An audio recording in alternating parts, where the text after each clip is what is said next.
Hello there guys and girls. In this tutorial I would like to teach you some useful stuff I know about one of the most powerful weapons for creators of cinematic videos, Menu PC by Muffins or Muffins or Muffin if you're French. In this huge tutorial I will share a ton more secrets with you. Mostly this will be targeted to beginners, but I will spice it up with many advanced tips. Basically, Menu is a trainer for GTA 5 single player mode, but it really unites a lot of features in one surface, which makes it a lot more than just a trainer. Normally you would need many different mods to achieve everything that Menu can do, and the name Menu is just so suitable because there is this main menu and then a sub menu and another sub menu and sub menus inside other menus and also menus that you can. Also, there are some unique features to this tool that allow for creative effects such as these. I know there are a lot of menu tutorials out there already, but I will focus entirely on how to use it for cinematics and machinima. Originally I was trying to do this as a 10-part series about all the little details within Menu, but the script was way too long and had unnecessary info in there too. Instead, by creating just one video, I will focus on all the things you really need to create cinematics. So I won't show you how to upgrade your car or edit a character. You will figure that out on your own. In order to make the video a little more digestible for you, I once again structured it into a couple of different parts. You can use the timecodes in the video description to skip back and forth so you don't have to watch the whole video in one go. Here you can see all the chapters on the screen. The most chunky ones are the player options and the object spooner. There's a lot to learn in there. Please note that while the tutorial is very comprehensive, I can't possibly show you everything I know because the video would become way too long. #humblebrag. Also, I cannot guarantee that I didn't make any mistakes during research and testing. If you spot any mistake, let me know so we can improve as a community. I'm giving you a starting point for your creativity. The rest you'll have to figure out for yourself. Or you join a cinematics Discord server with other creatures, creators. And I'm saying this only once in the video. You will find all the links in the video description. If you have any questions, leave a comment and try to be specific with the problem you have. This makes it easier for me to help you. Now let's get started. Installation and settings. The installation of the trainer is pretty easy, like with most mods these days. Just go to the download page and save the zip file to your desktop. Unpack it. Then you just copy the ASI file as well as the entire folder called menu stuff into the main directory of your GTA 5 install. To make this work, you will also need Alexander Blade's ScriptHook 5 plugin. You will need that for many mods to work, by the way. Just place this one in the GTA 5 main directory too. Well, and that's it. Why did I include that in the tutorial if it's that easy? Anyways, if you are a heavy mod user and have many hotkeys in use, you may need to change the hotkey to launch Menu. In order to do that, you have to go into the folder menu stuff and open the file menuconfig.ini. Scroll down to the section called settings. Here you can see that the default key is F8. You can change this by checking out the virtual key codes from this link right here. For instance, I use the value 33, which is the key page up on my keyboard. For whatever reason. I guess it's because skin control is on F8. But now I'm used to it, so it's too late to change, like everything in my life. After you've changed the hotkey, or haven't, just boot up the game. When GTA 5 is started up, you will have to hit the hotkey twice. The first one kinda initializes the mod, which is confirmed by this little ringtone. At the second button push, the infamous menu will finally show up. You can actually control Menu in two different ways, which you can see on screen right now. Personally, I prefer navigating via the number block because most mod menus and trainers use this scheme. If you feel more comfortable with the arrow keys, feel free to use them instead. Here's a quick tip. If you need a certain option often, you should not close Menu with the backspace or num0 key because this means leaving all of the submenus. Instead, you should press your hotkey to open and close the UI instantly. That way, Menu will remember the last submenu in which you were before, giving you quick access to it again. I use this feature often to quickly repair my vehicle when I record new clips for my series Good Driving, Bad Driving. Inside the settings, you can change the theme of the UI. There are tons of options, but I recommend that you pick one that aims for the best possible visibility and usability. There's no need in using totally crazy colors and fonts if they keep you from finding the desired information quickly. Changing the position of the UI can be helpful though. For instance, to save space on the screen, I could set these values to near 0. Of course, you can also place it in any other corner of your screen, depending on which other mods you are using at the same time. The option Sync Menu with Config File is really interesting. If activated, Menu will automatically save your current settings to the INI file I've shown you before. So if you give your player character invincibility in one session, this option will still be active at the start of your next session. This works with most other options as well, and it saves you a lot of time since you don't have to set it all up again every time you reboot the game. Now that you've set up Menu, you can start using its full potential. Let's move on to the next part. Player options. When you navigate to the player options, you will find a submenu that is equally as huge as the main menu. Let's go over the most important options now. In the model changer, you can instantly transform into any character from the game and its DLCs. The list is divided into sections, so in story models you will find all the characters who played a big role in the single player missions. Scenario males and females are very useful for cinematics because these are basically pets with professional clothing like cops, firefighters, chefs or security guards. The same goes for gang males and females. One important thing to know is that the cutscene models can't open their mouths. Yeah. Oh yeah. So if they have a speaking role, you must pick the story models instead. For sure, sister. Yep. In the favorites section, you will of course find the characters you saved for later. You can save or remove them by pressing B on your keyboard. I recommend you to save Franklin, Michael and Trevor as favorites to always have quick access to them. Please note that the outfits will not be saved here. If you want that to happen, you have to go to the entry Wardrobe.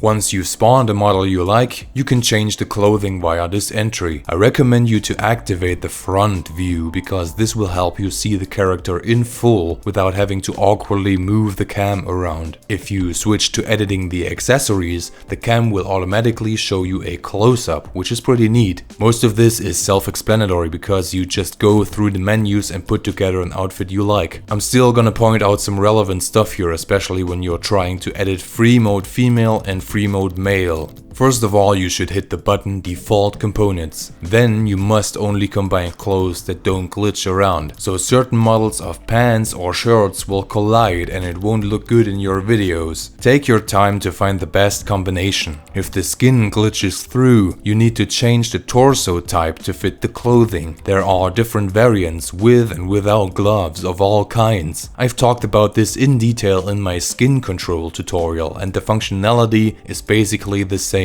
Another interesting feature are the damage overlays that let you simulate damage to your character and allow for better continuity in your videos. But please watch out that you do not have auto clean activated in the player options, otherwise the damage overlays will instantly vanish again. In my experience, the overlays are also not 100% permanent. When I tested this in the past, they would disappear after a while. Once you have created a cool outfit, you go back to the top entry, Outfits. In there you can save the current outfit into an XML file. If you get to the point where you have tons of outfits, you can also use the search option to find the right one quickly, assuming you gave the outfits appropriate names. However, I recommend to name each outfit after the video you're shooting, like Bad Boys _ Cop or something. Randomizing the pet variation doesn't really make sense for Franklin, Michael and Trevor because the huge amount of available clothing usually won't fit together at all. The results are sometimes hilarious though. This option is more useful for NPC characters from the ambient list that will be more in the background of your videos. In this case, the randomizer will help you save time because you don't have to change every single piece of clothing for your extras in the movie. Next up in the player options are animations and scenario actions, which are very essential to making cinematics. I've partly talked about this in the masterclass video, but this time I will go into a bit more detail. Firstly, the scenario actions automatically include suitable props like this hammer or a drill. These can be really useful, so just go through them and see which ones will fit your scene. Oftentimes it's great for background characters. A problem I've encountered here is that sometimes the props for these actions won't load properly, especially if you need to reapply them. The best workaround for this is actually to use Simple Trainer instead, because it loads the props very reliably by deleting the old ones. The animation section is a little more complicated but also very powerful. In here you will find some predefined animations like the pole dance or the rear abundance. But more often than those, you will want to use more specific animations in your videos. In that case, you go all the way down in this menu. Or if you want to be efficient, just go up one step to land at the bottom right away. Go to all animations and search for keywords like seed. The results are containers that group individual animations related to each other. The titles of these containers always indicate the situations in which the animations occur. So here you can see a female seated with her elbows on the bar. Base or idle means that the animation is able to be a perfect loop. But there are also suffixes like exit or enter, which basically means sitting down or getting back up from a chair. Once again, you can add animations to your favorites by pressing B on the keyboard, which you should absolutely do, because it is very likely that you will have to reapply these animes multiple times throughout a shoot. Just look at my favorite list. It contains over 560 entries, partly from videos I shot over a year ago. Maybe I should clean this up sometime. Once you press the button, the animation will start. This way you can quickly go through a list like this to check if the right one is in there. Still, finding animations can be a very tedious process when making cinematics. You need to be creative with your keywording when searching for this stuff. Another good way to find animes is to search for specific heist animations or DLC animations. If you are really desperate or bored, you can also always go through the full list of animations by scrolling through these subcontainers quickly. In the past, I've had occasions where I randomly found a nice container in there which inspired me to do certain shots or scenes. If an animation doesn't happen, then it probably can't be loaded by menu. For instance, this happens with these weird containers that don't have a legible name. These animations are not usable anyway, so just ignore those. Oh, and while you're searching, you can always stop your animations, because you can't usually move your character while an animation plays, depending on the settings. Speaking of which, let me show you these. I think the most important ones to know right here are the flags, because they let you choose whether an animation is only played once, repeated, or frozen at the last frame. These are the three basic flags. Each one of these options has a use during the recording of cinematics. Loop is great for base or idle animations that can loop, while normal is cool for stuff that shouldn't repeat or that isn't a perfect loop anyway. Stopping an animation at the last frame can be cool for creative effects, like someone being turned to stone or to do dramatic poses. The other animation flags are a little more complicated to explain, even though Muffins added legible names with one of the more recent updates, which was based on a list lolww from the Scene Director community created. So instead of just some wonky numbers, there is now an actual description for these animation flags in the trainer. Nonetheless, I put the information lolww shared into a small PDF guide, which you can download from the link in the description. I edited it for better readability and some more explanations, so you can keep it handy when working with these animations. Basically, what these flags enable you to do is that you can apply animations to the upper body only, or combine two different animations for the face and the body, or they let you walk around while an animation plays. Feel free to experiment with that based on the PDF guide. The real fun begins once you give multiple characters animations and place them in your movie set, like a group dancing in the club or the protagonists of GTA arguing over how to dispose of Fabienne's body after Michael finally snapped. I will show you how to place animated characters like this later in the video.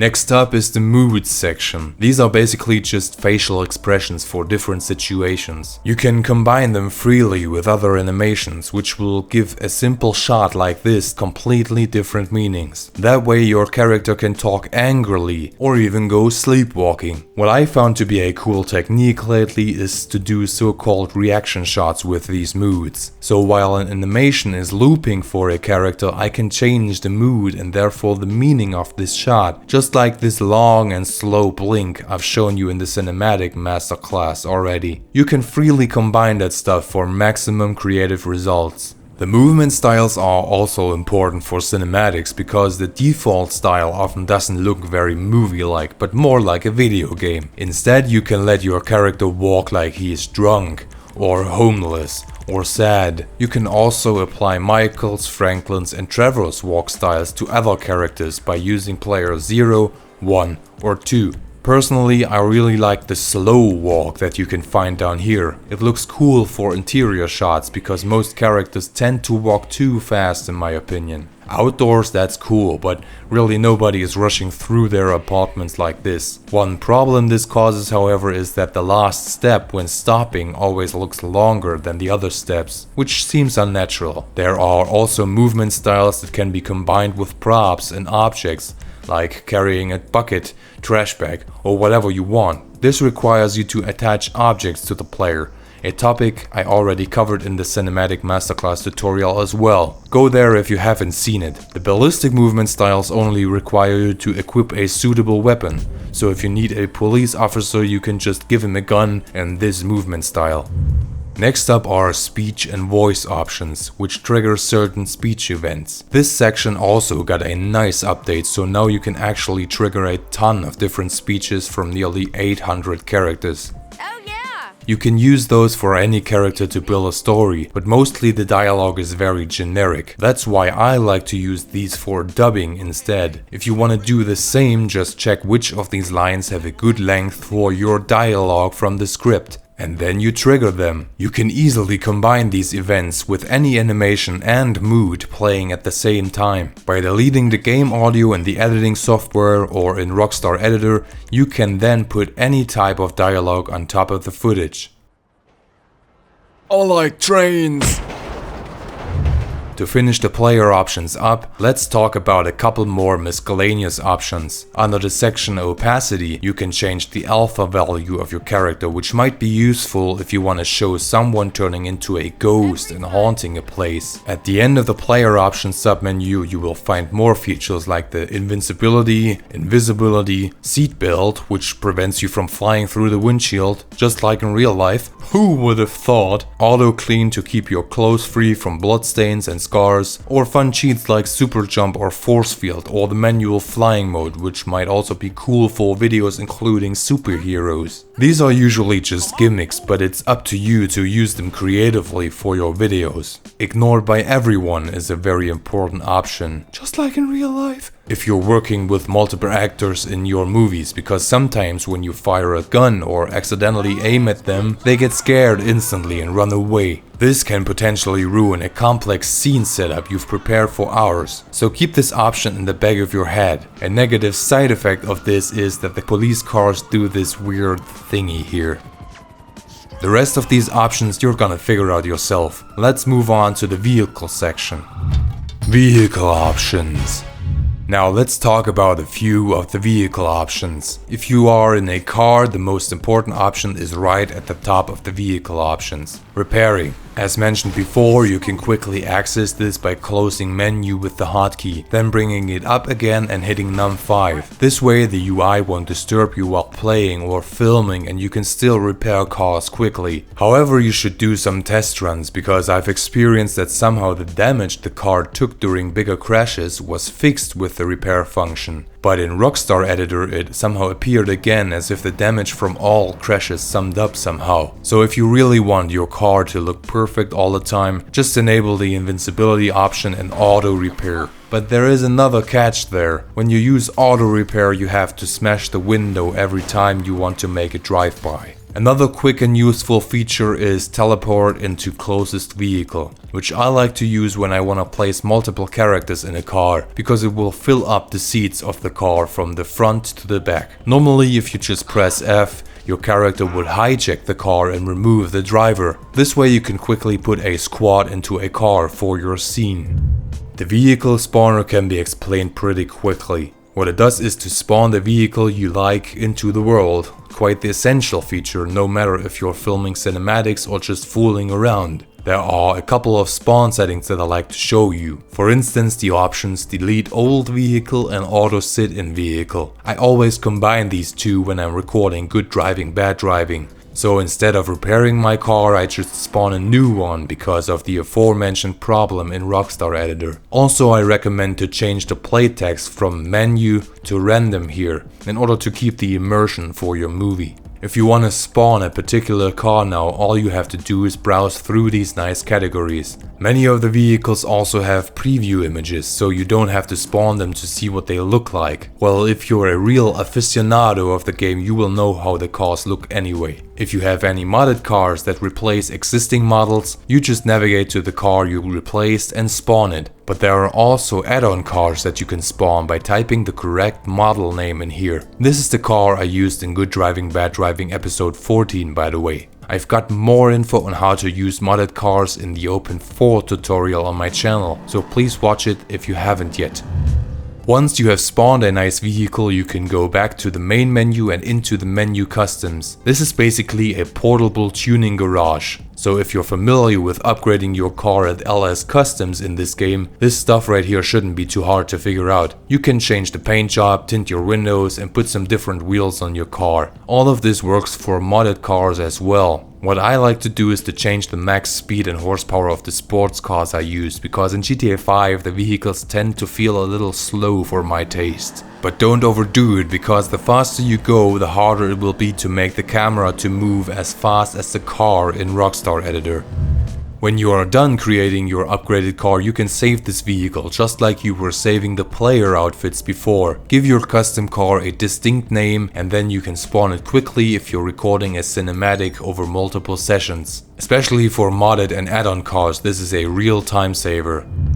There are a couple more features in this section which can be useful for cinematics, for instance the auto drive option. First you have to go to the in-game map and place a waypoint. Then you change the maximum speed and the driving style, and if your character should push other vehicles out of the way. You can adjust these settings depending on if you want to do everyday driving or some getaway action stuff, but keep in mind that the driver will not necessarily follow the in-game GPS. The option keep engine and lights on is helpful if you want to light up a scene at night with the headlights of a car. Usually when you get out of a car, the GTA 5 character shuts the car down. This way you can even leave the high beams on. You can also kill the engine of your car to make black smoke appear from the hood and oil drip from underneath your car. I can very well imagine this being helpful in some scenes. Those were most of the vehicle options interesting for Machinima. Let's head on to the next part.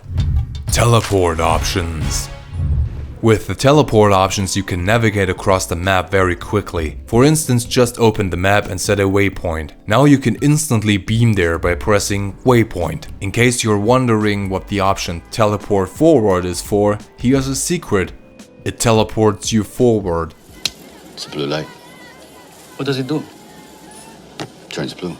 Jokes aside, sometimes you will encounter a locked door, but you know that there is something behind it. All you have to do is teleport forward once and voila, you're inside. Now you can shoot a scene in there. You can also enter a lot of locations which would be hard to find normally, at least in single player mode. Take this 10-car garage for instance. Not only is it a nice location to shoot in, but actually it is placed a mile below the map of San Andreas. This makes it ideal for recording in-game sound effects without any other environmental sounds getting in the way. I used this garage to record all the separate punching and shooting sound effects for the video Trevor Plays Seven Nation Army. Of course I could have just extracted the audio files from the game with OpenIV, but this way it was much quicker because I didn't have to go through thousands of samples. One thing you might encounter is that the locations you've teleported to will not load into Rockstar Editor. An infamous example for this is the Bahama Mamas Club, which will look like this if you load the recorded clip. This is why it is important that you make a test shot of each interior that you are visiting before you spend hours of setting up complex scenes or sets. I found that teleporting to Bahama Mamas with the help of Simple Trainer fixed the issue.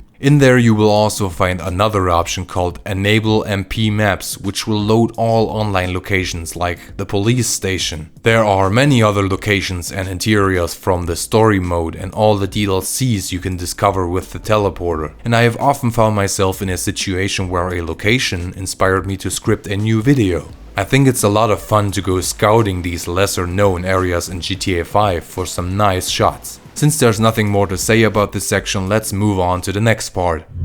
Weapon options. The weapon options of menu might seem like a normal thing every cheat or trainer menu should have, but in here you will find even more cool options you can use creatively and which I will show you in this video. But let's cover the basics first. The option give all weapons will do what it says it does, but the problem I have with that is that it will give you all the guns with the highest upgrades, so huge magazines, golden paint job and all that. Unless you want to do a cheesy gangster movie, this won't look good on screen. What I did is to create my own loadout by entering the individual weapons and customization menu. In there you can get every single weapon with the default look. They are sorted into categories here. All you have to do is to enter all the categories and equip each weapon. But hey, since I've already done that, why don't you just download the XML file from the video description? All you have to do is to put it into your GTA 5 folder under menu stuff/weapons loadout. If you go back to the game and select apply loadout, you will now have a full weapon wheel with the default weapon skins. You can create your own loadouts by equipping selected weapons, customizing them, and then in the loadout menu all you have to do is to save the current loadout. Give it a distinctive name. Done. If you don't need any weapons in your scene, it's best to really remove them from all characters involved. Just in case shit hits the fan, you don't want everyone whipping out their irons. Man, you suck. You happy now? I really like the weapon damage multiplier here because sometimes the characters have a little too much health, and for fast-paced action scenes a la John Wick you want them to go down instantly. Just crank up the multiplier to 5 or 10 and every enemy should be dead within 1 or 2 hits. When you sometimes kill a character in the scene accidentally, or if you literally have to reshoot the scene, you should use the pet revival gun. If you shoot at the deceased pet with the stun gun, he or she or even animals will come back to life instantly. This saves you the hassle of cloning or reloading them. And then there are more creative and funny weapon options at the very bottom. With the bullet gun, however weird that sounds, you can change the type of projectile your guns fire. For instance, you can change pistol bullets to Valkyria bullets and therefore create explosions in quick succession. Once you've selected an entry, you also have to toggle the effect. Furthermore, you can swap your bullets with objects and people. I'm going to quote Dougie on this one because he's one of the most creative cinematic creators out there. Just look at his doggy poop minigun from a long while back. This is the kind of stuff you can do with menu if you have the right ideas. On to the next chapter. Time, weather, and vision hacks. Now I will show you how to use the weather and time creatively for cinematics, as they are often underestimated. But by finding the right combination of these two, you can create some truly amazing scenes. Let's start with the time. Time is but a human concept. No, you can of course set the time of day with this feature. I recommend that you not only manipulate the time by the hours, but also by the minutes. Sometimes these smaller increments are helpful in finding the perfect lighting. Keep an eye out for the shadows. Oh, by the way, did you know that GTA 5 had an actual moon cycle? Yeah, so if you need a full moon or crescent moon or even a new moon in your video, you actually have to skip multiple days until the correct moon phase appears. That's what I call attention to detail. Even though in Rockstar Editor the moon does whatever the fuck it wants, I'm telling ya. Sometimes it's exactly where it was when you recorded it, and sometimes it's somewhere completely else in the skybox. Once you have found the correct time of day for your scene, you should pause the time so your camera shots will have a consistent lighting and give you continuity. The world speed is not only a fun gimmick to use, but also helpful in cinematics. Let's say you wanna have a scene where your character shoots multiple guys in the head before they even get a chance to react. Just set the speed to 0.1 and take your time aiming. The footage you recorded will be played back at regular gameplay speed in Rockstar Editor. I also used this method for a shot in the Sims 4 fake DLC trailer, where I wanted this guy to throw a grenade through a small hoop while passing by on a dirt bike. This was impossible to do at regular speed, but with the slow motion I managed to hit the target in a couple of takes. Another important features are the time lapses. Unfortunately, Menu lacks this feature, although it would fit right in here. You should not try to hold down the button on the minute counter in Menu and try to record this as a time lapse. These transitions between the minutes are not seamless, so the sun or moon will always make a small incremental jump in your video. This is why I recommend that you install the small additional mod called Timescaler. In there you can change the speed of the day and night cycles very easily. You can then use these shots as openers, establishing shot, or let the viewer know that a lot of time is passing between two scenes. Let's switch to the weather section. This is pretty self-explanatory once again. Just change the damn weather, man. Depending on what time of day and type of weather you combine, you will get very interesting lighting effects. Heck, you can even change how the clouds look. What I find to be really cool is the rain puddles multiplier, because sometimes you don't want rain, but a wet ground and sunny weather for a scene. Just amp this value up a little and see the water in the streets. If you turn it back down to 0, the puddles are gonna remain there for a good amount of time, without all the crazy rings going on. Another amazing option is the ocean wave strength that lets you either calm the sea or play Poseidon with your characters. Anybody wanna do a remake of Life of Pi now? The option Snow on Terrain is really amazing as well, since you can make Los Santos appear in a whole different atmosphere with all the snow chilling around.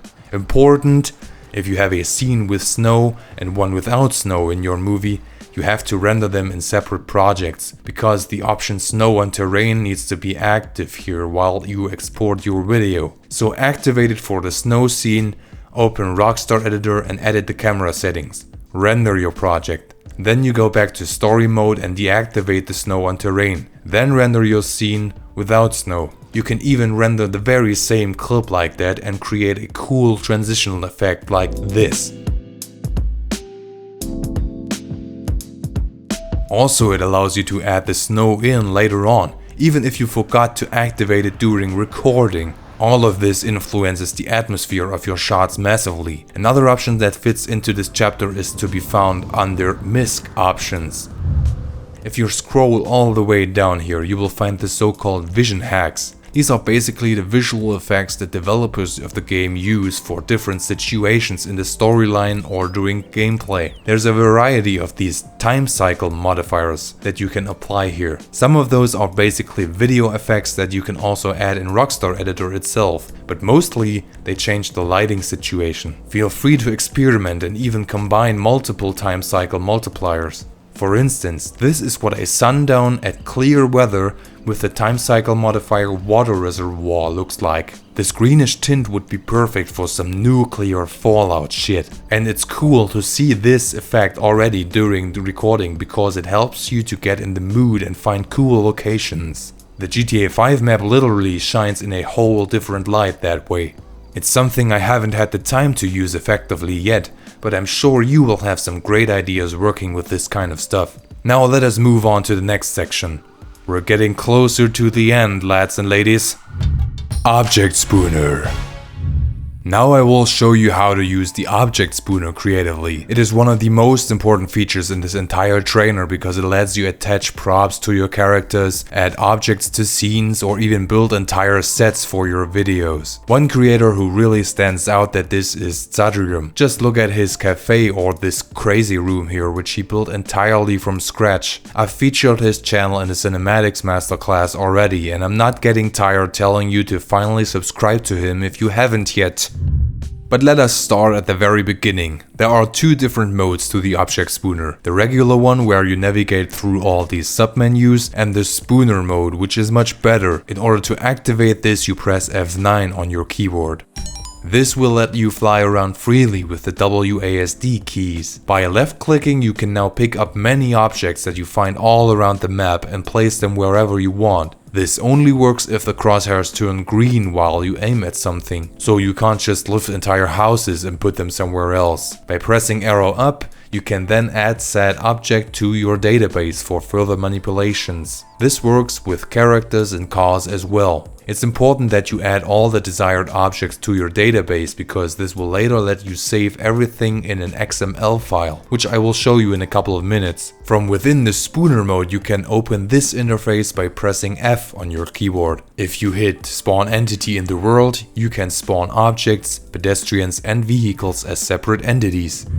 In here you will find a massive list of props and objects that you can spawn. Since it would be really tedious to go through the full list, it's best to just use the search feature. Like I've shown you in the animation section, you need to be creative with your search queries. So if you need a light prop, search for light. If it didn't bring up the desired results, try a lamp instead. Try to keep the keywords short and try different ones for more success. Searching for chair will give you a long list of different seating options which you can preview thanks to the Spooner mode. I recommend to spawn a variety of options by pressing 5 on the numpad. That way you can see them at full opacity because you can always delete them later on by just aiming at them and hitting the delete key on your keyboard. If you find an object you really like, you can save it as your favorite by pressing B on your keyboard. I recommend to not do this for every single object in the game, but only the ones that were actually hard to find and unique in your opinion. Otherwise your favorite list is gonna get cluttered really quickly. But this is up to you.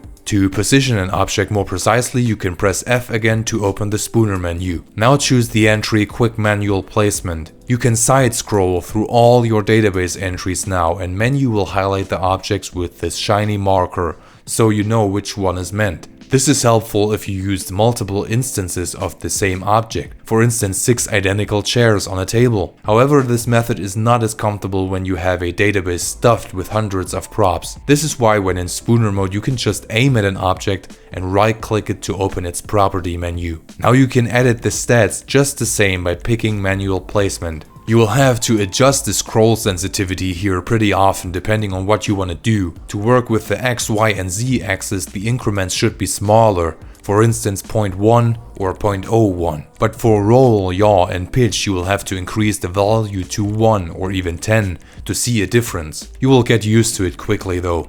In the path list of the Object Spooner, you will find the same categories and the same models I have shown you in the chapter with the model changer. The advantage this has is that you will once again see a preview of the character you're about to spawn. However, since many characters have different outfits, you should also try to spawn a couple versions of each one because they are randomized. If you want to create bigger scenes with extras for cinematics, this will be much faster than changing each character with the player options. The same goes for vehicles. The list is the same as shown in the chapter Vehicle Options, only this time the preview image is the semi-transparent real-sized car model. The cars are oftentimes randomized too, with different paints and stuff. After you have spawned a pet or a vehicle, you can manipulate them with the same techniques I've shown you in the object section of this video, manual placement and all that jazz. For instance, after spawning your pets, you don't want them to just stand around in a room like that. You can also make them sit on furniture by applying the appropriate animation. Take this couch for example. There is an animation called Sleep Loop Couch. Once you let it play looped, like I've shown you before, you can switch to Spooner mode and place the character so he fits right into the sofa. This is how you combine any piece of furniture with any type of animation. There are also animations to lean on tables or against walls.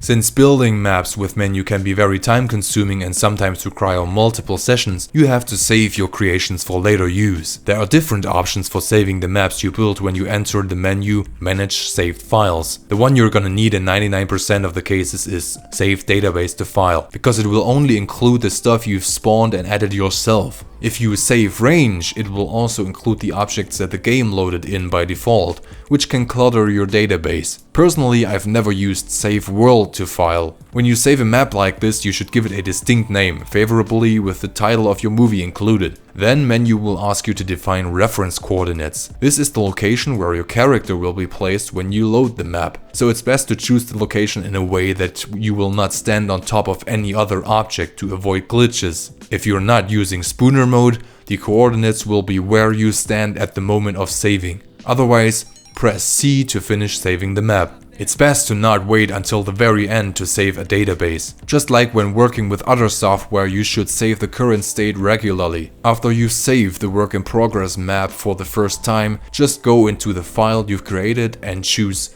Overwrite placements in file with database. This will update your file to the current status. Do this often. If your game crashes, you're gonna hate yourself for not saving the map. If you're trying to do some experimental shit with your map, try to create forks, meaning that if you test something potentially risky, you save the map before the experiment and then save it again with a different file name. For instance, add a 2 at the end or something. If everything worked out as planned, you can keep the fork and work on it. If not, delete the fork and keep working on the original version. This is also useful if you need one movie set twice in a cinematic, but maybe in different states. After you've saved your menu database, you can load it up again whenever you need to. Just select the file you created before and hit the entry Load Placements. This should work fine for exterior shots and most interior shots. If for some reason certain objects of the map won't load, you will find the phrase invalid in parentheses. In this case, it sometimes helps to teleport to the reference coordinates before loading the placements. If you have built a map inside a location that is normally only available via GTA Online, it can happen that you teleport into nowhere because the area hasn't been loaded yet.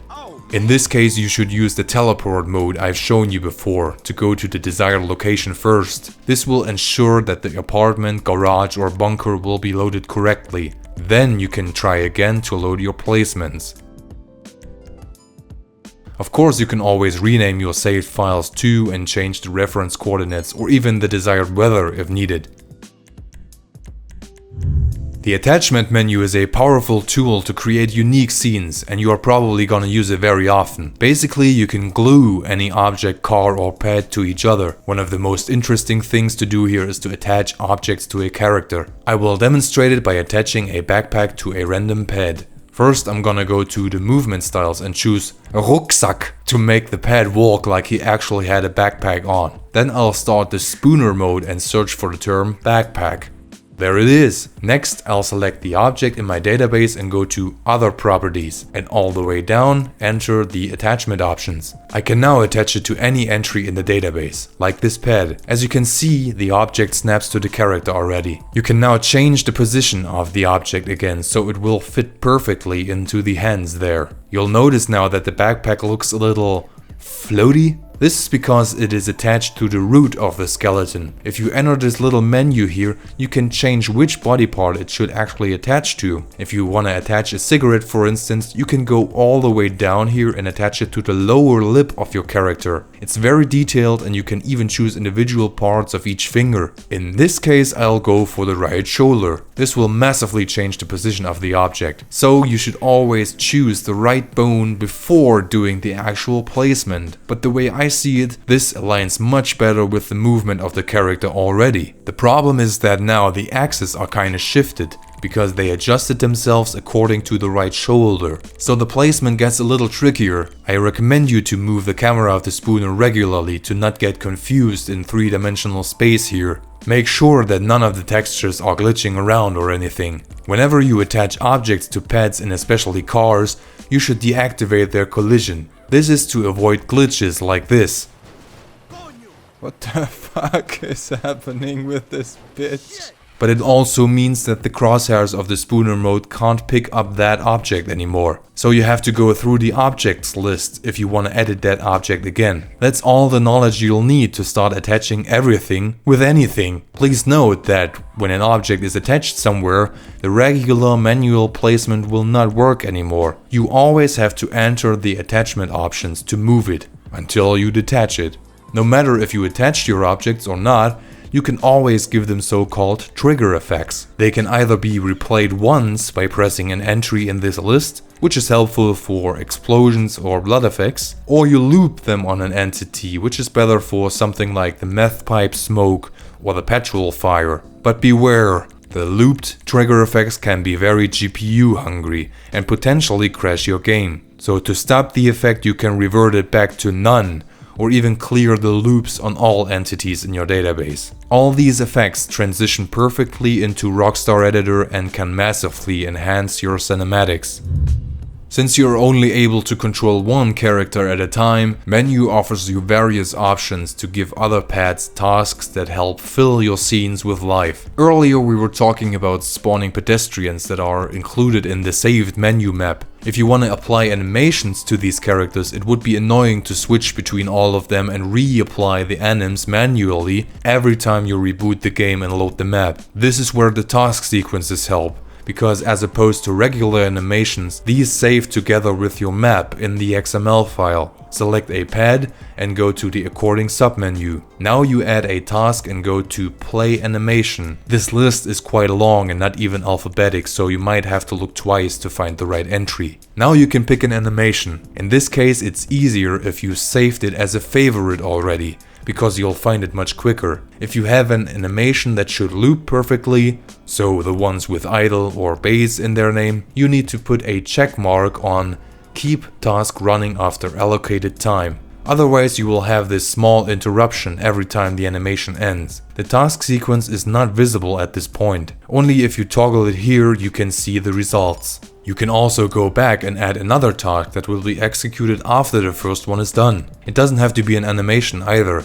There's a variety of options here for you to discover. For instance, to follow an entity. Let me demonstrate this one as well with the example of a car chase. To make this work you need to have both characters in your database. Then you go to the quick manual placement and choose the entry task sequence for the character that should follow. You can now select cruise if you just want your character to drive around town normally. Drive and follow entity is for car chases. Hit this entry again for more options like the maximum speed, which should be much higher in this scenario, and the driving style, which should be avoid traffic a lot. You can also hit normal for some type of escort mission style of driving. Also in here you can choose the entity to follow.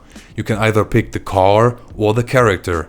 If you set the minimum distance to 0, the follower will ram your car as well. The last step is to make both characters get into their vehicles and then set the status of the task sequence to active. And then you can drive around town like this forever. This doesn't only work for car chases, but also on foot, in the air or on land, and with more than just 2 characters. If you do this for a variety of actors in your video, you can create very complex scenes. If your character shouldn't follow anyone but instead walk a path alone, you can also pick the task sequence follow route. If you enter this menu here, you can add the camera target of the spooner mode to the path and change the movement speed. This feature is very intuitive and lets you control many characters at once. And yes, you can even let your characters walk through doors naturally with this technique. The real hardship starts as soon as you want to build entire rooms or movie sets with the object spooner. Oftentimes it is smart to build interior locations at the airport or Traverse Airfield because of the large flat surfaces there. Other than that, there are no limits to where you start building your sets. Let's start with an example for an interior. First of all, you're gonna need a floor and walls. You can basically use any object with a flat surface for this, like tables or the back sides of cupboards. Or how about this dining table as a creative wall element? If you put a light behind it, it will look really futuristic. When placing your floor elements, in order to save time, you should hit reset rotation on the first element of your floor. If you ever accidentally move around one of the floor elements later, you will not have to adjust the rotation perfectly anymore, but just hit reset rotation again and move it to the right position. It's basically the default angle all objects are aligned with.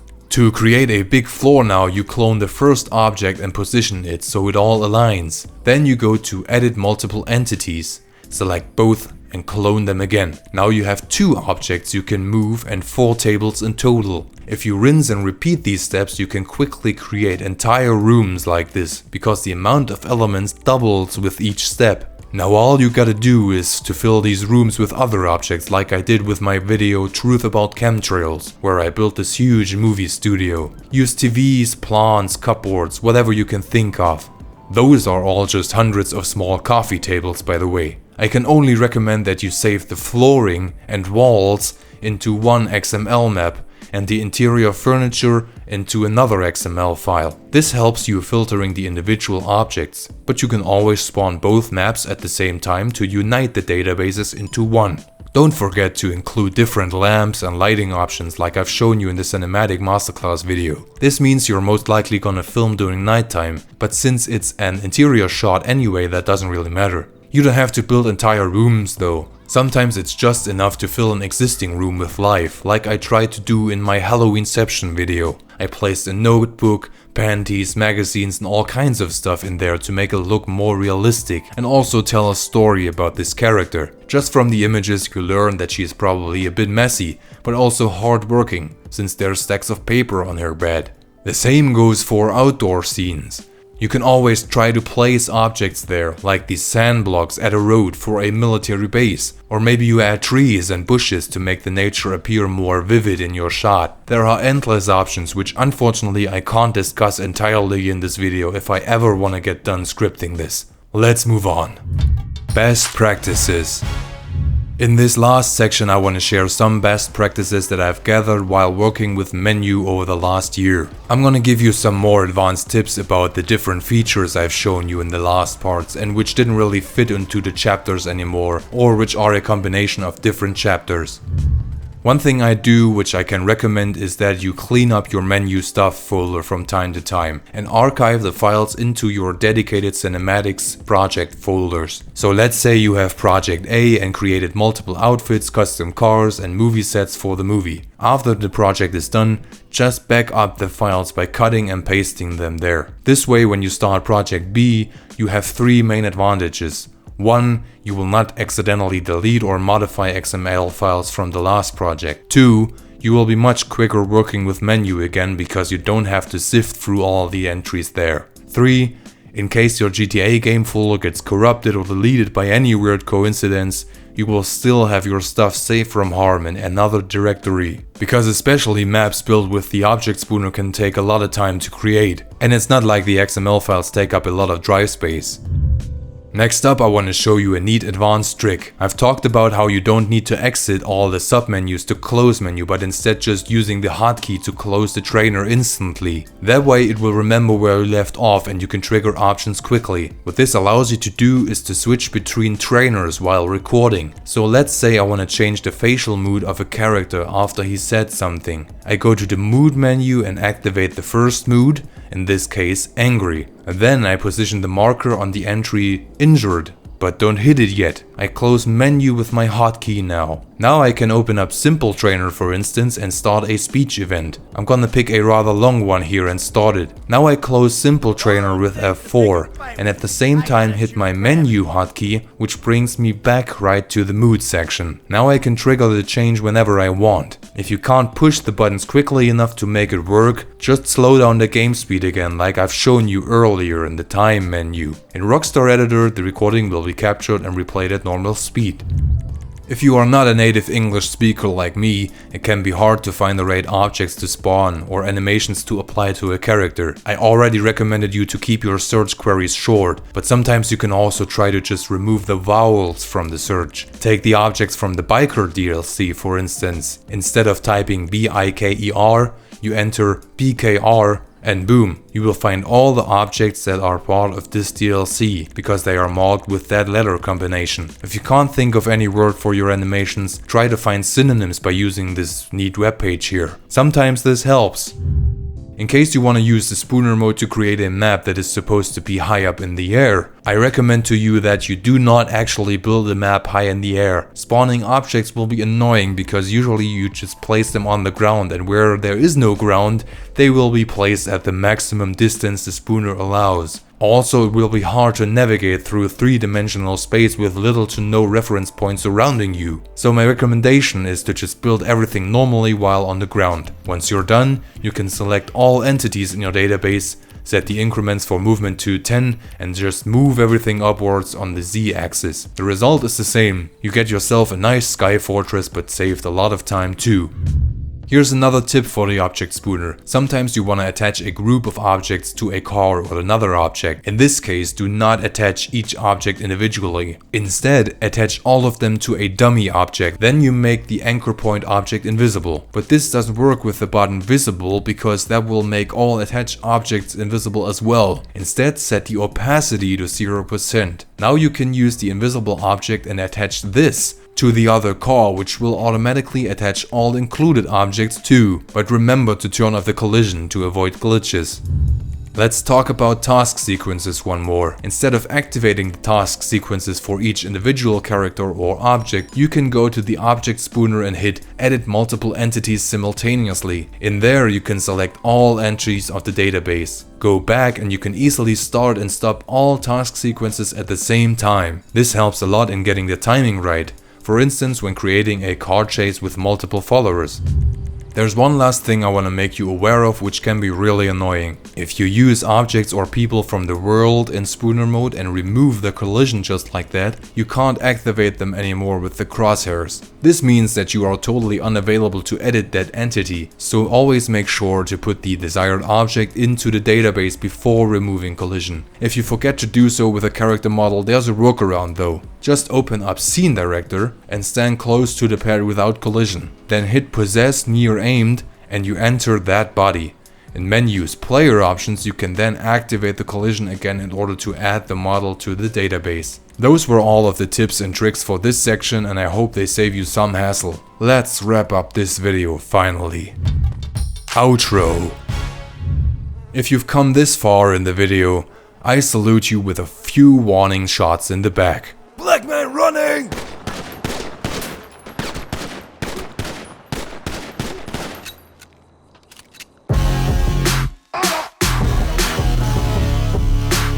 I really hope you learned a lot from this video. If you're wondering why I'm doing all of this work for a very limited audience, here's why. I just like to inspire you people.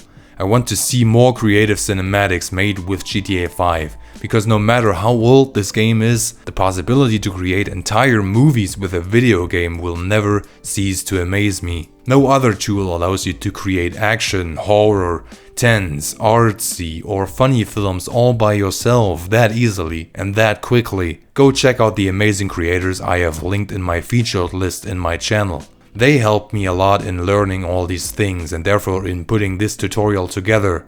And maybe if GTA 6 is gonna be released one day, the new menu will look just like the old one, so you can get started right away based on the knowledge you gathered from this workshop. Many of the tips and tricks I've shown in this series are gonna work there too. I have confidence in that. If you liked the video, please subscribe and consider supporting me on Patreon, because I was working on this for a couple of months now. The script for this was 23 pages and over 10,000 words long, and therefore this has indeed been the biggest tutorial I ever made. And you thought writing essays for school is hard. Can I go die now, please? My mouth is as dry as a dead guy's mouth anyway. Thank you for watching. Vanova over.